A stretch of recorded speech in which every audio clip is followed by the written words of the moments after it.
What up, though? What up, world? You know, if you subscribe to this channel, I mean, you already know who I am, so I ain't really got to introduce myself for the people that's first time here. SG Ace, Steve, whatever you want to call me, just don't disrespect it. And it's story time. My first time doing story time. And excuse me, I'm eating pizza and shit. Excuse my neck. Like, I was in the gym the other day. Got a crick in my neck. Slept on it wrong and it got worse. And excuse the background, I'm watching YouTube, watching Mr. Olympia. Well, not Mr. Olympia, I'm watching freaking couple guys YouTube preparing for well leading up to Olympia. It's like one day out. I just need to hear it on air, but story time. And I'm eating pizza. Leftover pizza from last night, post leg day. With my guy, Sam, not solo, but Sam and my dog Randy. But story time. This is how I got into bodybuilding. And start off by saying I'm not an average bodybuilder, but yeah, I got into bodybuilding. Well, I started as a kid, young kid. I want to say 7, 8, 9, around them ages. Um, uh, I was always into like uh, that muscular physique, that big monstrous Greek god looking type thing. So that's what I always like wanted to look like. Um, so as a kid, I would do like little stuff like I didn't go to the gym, so I do little stuff like lift up the couch. Like I get to the end of the couch and do like this. I run up and down the steps. And my mom had a exercise bike. I used to ride that, not knowing too much, just thinking like I could do that. I wasn't consistent with it, nothing. I was young, like under 10 years old type young. And then as years went past, I started doing push-ups. Then I met a guy, my homie, Bugatti Yee. Shout out to him. He a boxer. All right. He was the first person to actually take me to go lift weights. And he told me if I wanted to get big, I would have to eat. And I ain't listened to him back then. But now, as a bodybuilder, I look back at that like that. I told him that too. Like, yo, I remember you was like the first person to tell me like, if I want to get big, gotta eat. And sure enough, I gotta eat. Right. So he told me he was like the first person to take me to actually lift weights. We went to the rec on Summerdale. It's called the rec center, Houseman. Um, it was me, him, and Warren. Warren was like the owner or something of it. I can't remember. Now I think about what happened to Warren. But yeah, and they had like a little bench and squat rack and a couple dumbbells and stuff. I wasn't consistent with it. We went a few times and that was that. Then I used to like, I was into basketball at first, so I used to have like ankle weights. I used to wear ankle weights 24/7. I used to do calf raises all the time, jumping jacks, and try to run and stuff like that. Then years passed, I got a little older, and I always had like a good physique. Like, I had a natural six pack. I never worked for my abs. I had natural traps. Like I had a friend ask me like, "How did you get your shoulders?" We didn't know what these called at the time. We're like, "How you get your shoulders like that?" I'm like, "Bro, I was born like this. I ain't never worked for them or anything like that." Right? Then years passed. And it goes into I became older and I was in the streets. I was a street guy. That's why I say I'm not like other bodybuilders.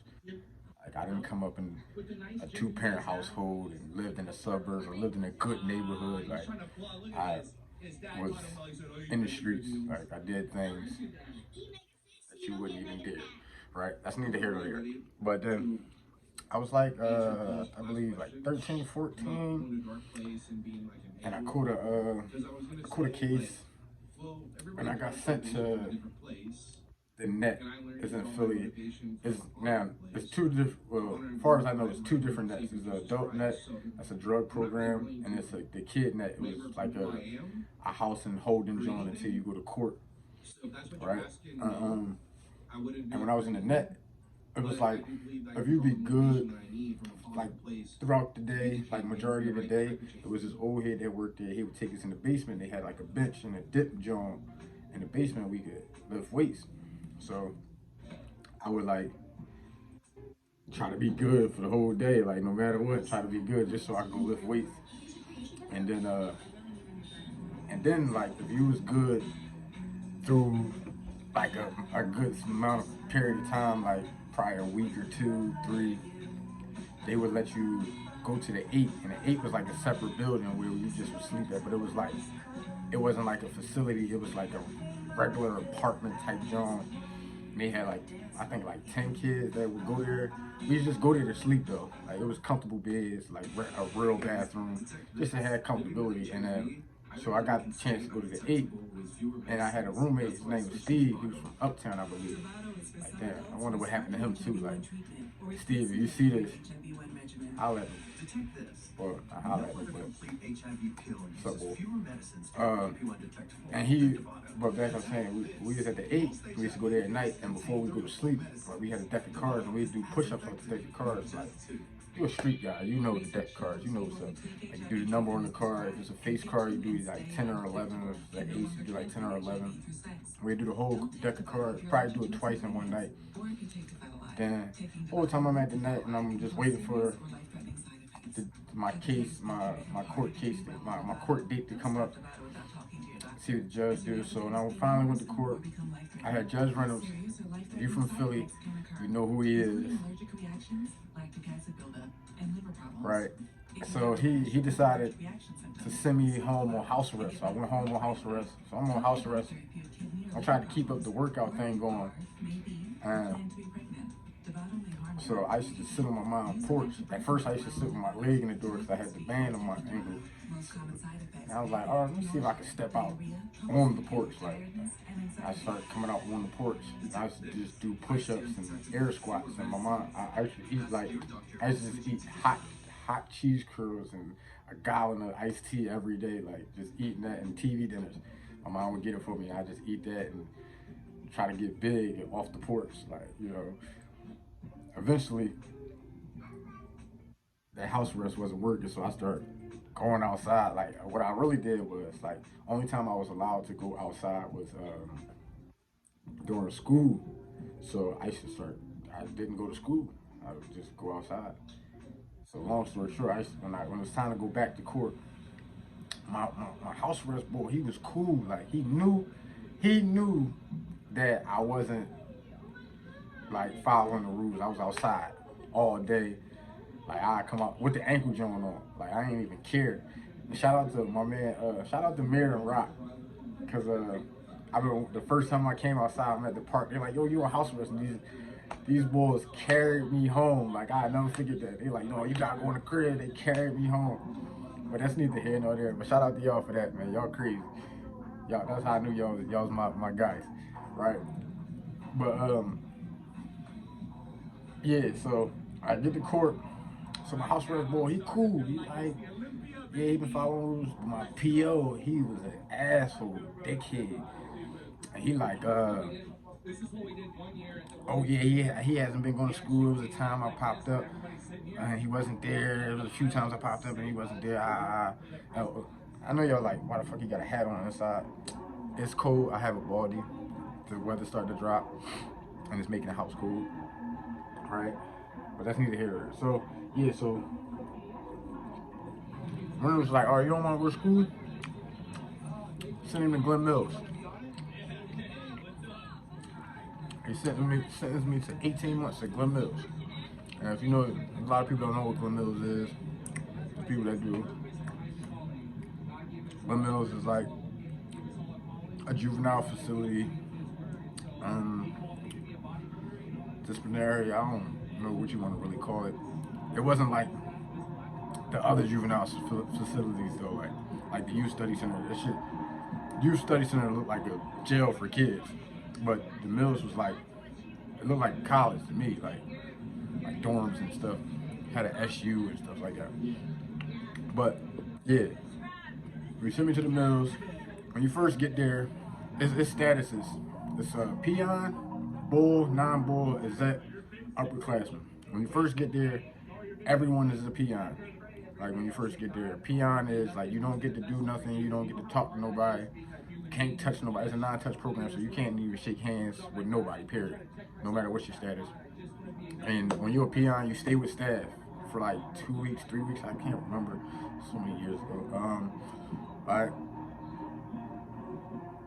I wound up getting out of the peon, became a non-bull.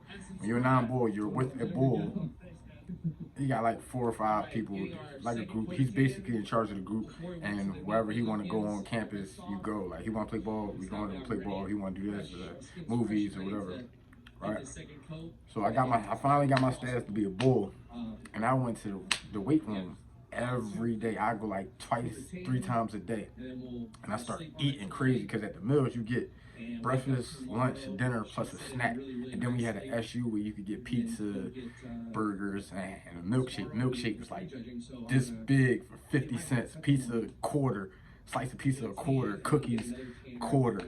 Wings, quarter. 50 cents. Like it was love. Like I ate like crazy.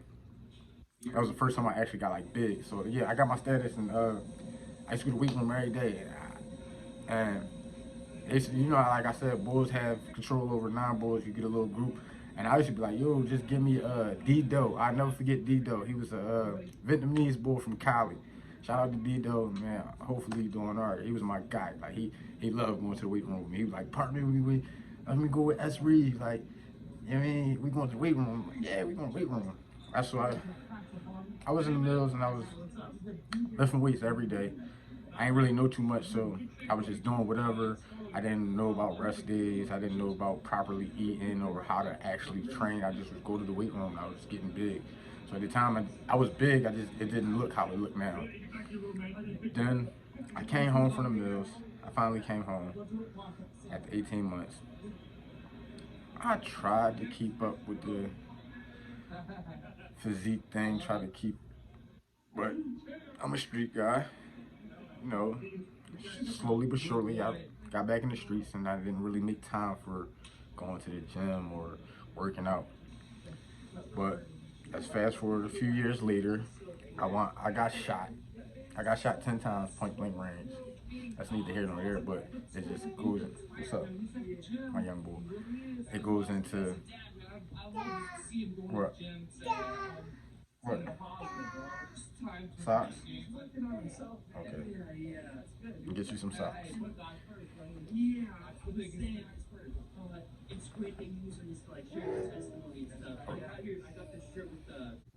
I'm back. Here's what I was saying.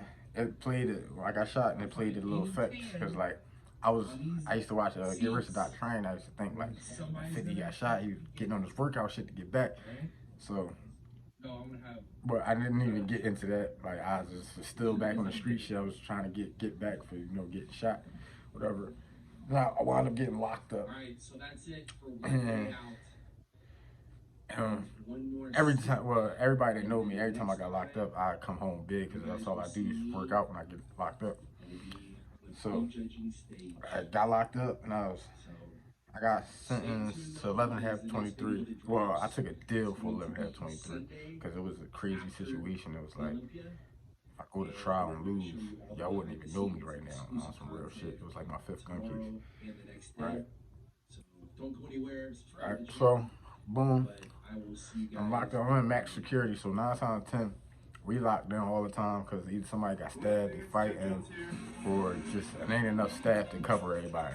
It's like close to 150 niggas on one block, and 2 guards to each block, maybe 3 depending on the situation. So we basically locked in all the time. So I wound up making a water bag and doing 3,000 push-ups, 3,000 air squats, and like 2,000 curls with the water bag every day. Well, 5 days a week. No, 6 days a week. Sundays I would take off, get my little rest. Then I wound up coming home. I came home. I got back in the streets. I tried to keep up with the workout shit. I was doing home workouts, push-ups, air squats, stuff like that. I had one of the bars that go on the door that you can do pull-ups. Boom. Fast forward, I'm back in the streets again. And my sister wound up coming to the city. She don't live in Philly, but she came to the city. She was like, yo, you might as well come down to my crib for the weekend. I'm like, all right, I'll come. So I came down to her crib for the weekend. She's like, you might as well stay out here. I'm like, if I get a job, I'll stay out here. I wound up getting a job in that weekend. So I stayed out there. And I ain't had nothing to do. So I'm working, and I ain't had nothing to do. Like, all I did was work, go home. So I'm like, all right, I might as well. Now I got time to actually, like, get into it. So, boom. I'm working. I ain't really doing so. I'm like, I'm gonna get in the gym, get big, and I don't do nothing else but besides work. So I started working and working out. And I used to go in. My sister we lived in State College, and I went to the gym called North Club. I would make some money. If y'all ever see this, y'all not getting paid. Y'all know why. Y'all out of pocket, right? So I started working out, and I was going to North Club, and I used to see they had like a poster because they was having a competition in State College. This was like 2018, I believe. And I'm like, dang. So I look it up. I'm thinking like, I'm husky, I could do that. I didn't know nothing about dieting or cardio, or like, I was still new to it. Like the actual bodybuilding, like I could train and all that, but I was like new to like that. So I look it up, and I read it wrong, but it was like $1,000 to enter, and if you win, you get 1,500. So I'm like, you win at 500? That's kind of pointless to me. So I didn't do it. And then it's crazy because they wind up going. Some of the competitors wound up eating at my job, and I worked at Ramada and slash PJ Harrigan's. And my manager at the time, he was like, who's my manager? Miguel and I forget the guy name. Sorry if you see this and I forgot your name. I'm so sorry. He was like, hey, you look better than them guys. I was like, oh man, thank you. But then I just started getting more into the sport. I started looking at YouTube and looking at different bodybuilders, and I started finding my favorite guys. Like, my favorite guys is like Flex Wheeler, Dallas McCarver, Elite Priest. Yeah, the list goes on and on. Just my favorites, my opinion. But then I started getting more and more into it. Start eating more. Start taking supplements. Like I was buying a Walmart supplement. They don't sell it no more. It was like one of the best supplements I ever took. I can say it was like a mass gainer. Tasted horrible because it was chocolate. It only came in chocolate. Chocolate supplements to me is horrible. But yeah, I started getting more and more into it. I started learning a little bit more. I wound up. I got in a relationship, a small little relationship, and towards the end of that relationship, I wasn't like working out no more. Like I got lazy, boom. And then I wound up meeting my wife. And then COVID happened. When COVID happened, we left State College. It was the only reason I was staying out there was for the job. And once COVID happened, the job shut down. So it was like, all right, I'm out. So we wound up moving, and I started losing weight because the world was shut down. No gyms was open, besides like private owned gyms, and I wasn't paying that type of cost just to go to the gym. I would now if I knew what I know now. But yeah, so I started losing weight and I started getting skinny. I'm naturally a skinny guy for real. So I came down to like, I want to say 120, 119. And I was like, all right, I was cool with it. I mean, I didn't care. But my wife was just like, you like a crackhead. She just always used to say it. At first it was like, man, you still love me. You still married to me. I mean, stuff like that. And then after a while, she keeps saying it, you like a crack, you like a crack. And then I started feeling some tight. Like, oh man. bony as hell. He's looking in the mirror like, I'm bony, I'm skinny. I'm like, all right, I'm gonna get it back in the gym. So I got back in the gym a few months in. I want to say 3 months in, put the weight back on. It wasn't all good looking, but I put the weight back on. And I found out it was a competition not too far from my house. So I'm like, oh, I'm gonna do this competition. I'm thinking, I got it, you know. I wound up going to the competition. I got fourth. And the only reason I got fourth because there was only 4 people in my class, so I was gonna get it regardless. So yeah.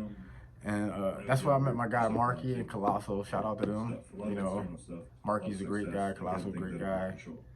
They know a lot about the sport. Like they've been in it for years. And Marky's he's a coach and he's a competitor. So I mean, shout out to them. So and then I did another competition 2 weeks later, Jersey. I did Jersey and came in dead last. I was in 2 different classes. I was in the novice and I was in class A physique, and I came in dead last. And you know, I just started learning more. After that, I just started learning more, training harder, eating the right things. I wanted to get a job at GNC, so I started taking more supplements, different types of supplements. And then I recently did a competition back in August. I came in 3rd, and again, I only got it because there was only 3 in the class. So, but I see where I'm lacking at, and I'm gonna upgrade it. And I honestly, I got a surprise. No more classic though. I love classic, but no more classic. But yeah, and I'm still learning as I'm going. But that is basically how I got into bodybuilding.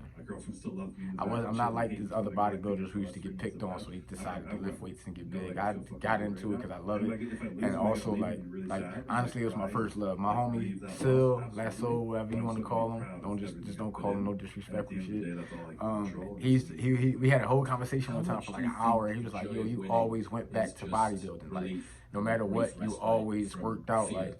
And it dawned on me that it was my first love. Like, that was the first thing I loved. Like, besides basketball, football, that was the first thing I loved was bodybuilding, to be a strong, big guy. And so like, this is my first love, and that's how I got into. I'm not one of them guys that, oh, I came from a good house and I used to get picked on, so I decided to get big. That's why I don't like a lot of them majority bodybuilders. That's why you got into bodybuilding, because you used to get picked on. Like, but I understand. You know, I mean, I ain't knocking it or nothing. It's just overcome that standard to really impress them. Calm your ego down a little bit, because you used to be a bitch. Excuse my language. But yeah, that's the story time how I got into bodybuilding. So what is your advice to leave comments, subscribe if you're not a subscriber. And leave in the comments what else you want to know. I mean, you probably didn't want to know this, but I gave it to you anyway. Having to meet that standard again. Yeah. What up, though? Yeah, though.